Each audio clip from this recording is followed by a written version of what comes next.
Today's passage to read is the second letter to the Corinthians, chapter 4, verses 6 to 15. And today is the feast of St. Lucy, which is particularly celebrated in Scandinavia. It's a very popular and much celebrated festival. The theme is light, shining in the darkness. And as we're close to the winter solstice, in fact, today used to be the winter solstice before calendar reforms, it's most appropriate. Lucy was martyred for her Christian faith in Rome in the 3rd century during a terrible persecution under the Emperor Diocletian.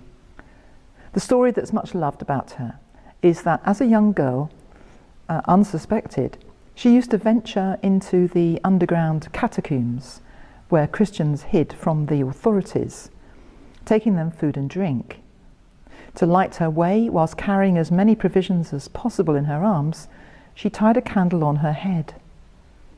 Imagine the terror of going into absolute darkness, not knowing who or what you might find by candlelight, and knowing that you risk your life if found out.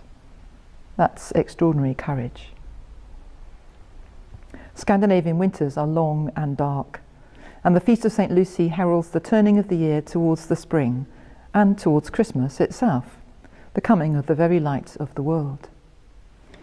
The celebrations there include girls dressing in white with a crown of light, these days battery candles I dare say, leading a procession with boys carrying stars on sticks and wearing tall hats. It's colourful and fun and full of hope. The girls give out cookies, visiting shopping centres, old people's homes, churches and schools. It's a powerful symbol today for everyone. There is so much darkness in the world. Not just lack of light, but spiritual darkness. Darkness of war and suffering. And our own personal darkness when we go through dark times of sickness or bereavement. We so need the light, and to know that the light will return. Paul links the creation of light with the coming of Christ in that wonderful sentence, God who said, "Let light shine out of darkness," has shone in our hearts to give the light of the knowledge of the glory of God. Where? In the face of Jesus Christ. A high moment of inspiration.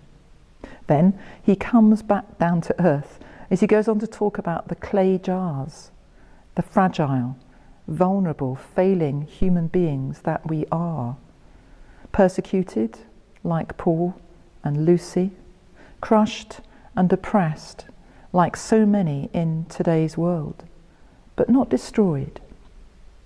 Paul, knowing he's likely to be put to death before very long himself, places his trust in the death and resurrection of Christ, believing that even despair and death are not the last word, but new life, resurrection, will follow. Christ, our light, is with us and never really leaves, like the sun behind the clouds, or obscured by the earth spinning. As the shadows pass over us, and when we are in darkness, we must have faith and trust that the light, the presence and the blessing of God is still there, and we will see it again. This is no fragile, flickering candle flame, extinguished by a puff of breath. This is the true light that has come into the world, the true light of the world.